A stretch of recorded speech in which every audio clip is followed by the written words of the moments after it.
बहुत अच्छा काम किया। कभी में मैं भी सोचा नहीं था ऐसे हमारा चीफ मिनिस्टर ने ऐसे बीटीसी का बाहर में जो लोग खेला है एक्सपेक्टेड 422 समथिंग वो उन लोग को ऐसा हम लोग करेगा तो बहुत अच्छा काम किया। मैं भी अच्छा लगा वो ये जितना भी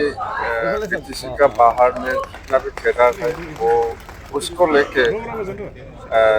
अपना जो ये समस्या जीवन का जो समस्या है उसको समाधान करने पर बहुत अच्छा काम किया। कभी में मैं भी सोचा नहीं था ऐसे हमारा चीफ मिनिस्टर ने ऐसे बीटीसी का बाहर में जो लोग खेला है एक्सपेक्टेड 422 समथिंग वो उन लोग को ऐसा हम लोग करेगा तो बहुत अच्छा काम किया। मैं भी अच्छा लगा वो ये जितना भी बीटीसी का बाहर में जितना भी खेला है वो उसको लेके